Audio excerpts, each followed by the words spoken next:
যে মানুষটা আপনাকে অপমান করে, যে মানুষটা আপনাকে অবহেলা করে, যত বিষাক্তই সে হোক না কেন, সে যদি আপনার জীবন থেকে চলে যায় তাহলে এক ধরনের শূন্যতা তৈরি হয়।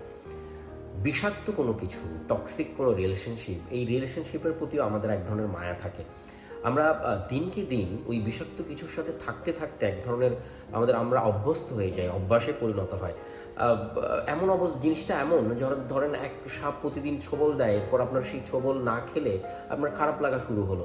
আপনার মনে হলো যে ইস, আজকে এই বিষাক্ত কিছু আমাকে দংশন করতে পারলো না। শুনে হাসির মনে হলো এটাই সত্যি।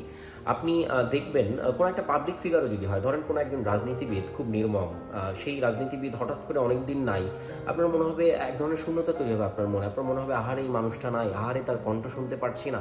তেমনি টক্সিসিটি যদি বলেন, সেটা আমাদের লাইফেও হয়। আমাদের চারপাশের মানুষ, কিংবা ধরেন একদম একদম পার্সোনাল কেউ যাকে অনেক ভালোবাসি, সে আমাকে অনেক অপমান করে, অনেক প্রতারণা করে, তাকে আমি ছাড়তে পারি না কেন? কারণ মনের ভিতরে এক ধরনের ভয় কাজ করে যে সে চলে গেলে যে শূন্যতা তৈরি হবে, সেই শূন্যতাকে আমি সামাল দিতে পারবো, তার থেকে বরং এই বিষাক্ত কিছুর সাথেই আমার দিনের পর দিন থাকা হোক। আমি সবসময় একটা কথা বলি, তাকে ভালোবাসতে শেখো, খুব বিষাদে কষ্ট হলেও তাকে ছেড়ে আসতে শেখো। ভালোবাসা থাকুক, ঘৃণা থাকুক, না থাকুক, প্রতিহিংসা আমরা বন্ধ করে দেই, কিন্তু বিষাক্ত কোনো কিছু যে আছে, যে অপমান করে, অবহেলা করে, প্রতারণা করে, আপনার ভ্যালু বোঝে না, তাকে ছেড়ে আসতে শিখতে হবে। খুব বিষাদে কষ্ট হলেও তাকে ছেড়ে আসতে শেখো। সুতরাং আপনারা তাকে ছেড়ে আসতে শিখুন এবং তাকে ভুলতে শিখুন। বিষাক্ত কোনো কিছু, টক্সিক কোনো কিছু কোনো দিনই আপনার জন্য, আমার জন্য, আমাদের জন্য, মানুষের জন্য ভালো কোনো কিছু বয়ে আনে না। সুতরাং শূন্যতাকে ভয় পাবেন না।